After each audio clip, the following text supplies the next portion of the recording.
pain points, seeing how a roadmap that we think, and some of us may be getting consultants to help us, do certain studies. It all depends on each lead. No? In my case, jobs. Well, it's very important, job generation. So no foreign chambers, sir? As far as I know, there are no foreign chambers. These are basically individual entrepreneurs, owners of businesses from the list that I've seen. Certainly an open line to the president from businessmen would be beneficial. Meanwhile, you had also proposed a color-coded system for COVID-19 alerts. Had there been any response to it?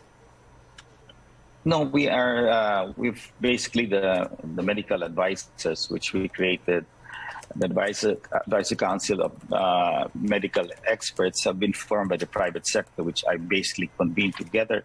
And they're the best who have really gone through the battlefield. No? We've got Regine Solante and a whole list of doctors who basically have advised us. And one of the main recommendations really is to simplify the alert levels into a color code, no? Which the stoplight is very familiar to most Filipino people. No? Basically, green, yellow, and red. No? What's very clear is that the parameters, for example, for red is using ADAR and HCUR. No?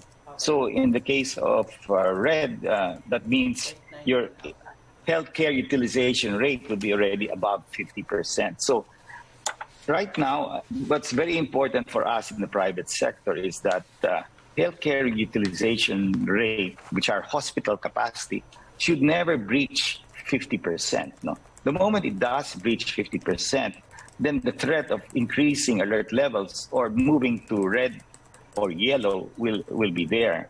And that means restricting the movement, which we cannot afford at this time. No? So this simplification and the formula used in adopting whether it's red, yellow, and green is more transparent. It's just on two factors, ADAR and healthcare utilization rate, which will be explained later on by the medical advisors as they come out on the news. No?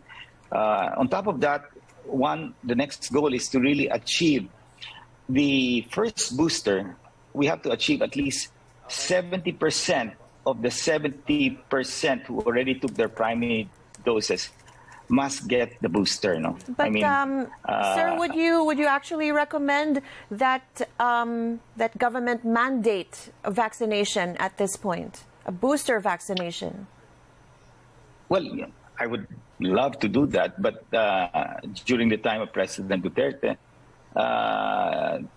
Secretary Maynard Guevara at that point was very strong in saying that it is not legal, and so the vax mandates on the no vax, no ride, the vax mandate with the private sector on if you haven't taken your vaccine, you have to pay for your PCR test has all been removed. No? So that's not being implemented. Not up for discussion anymore. Thank you so much.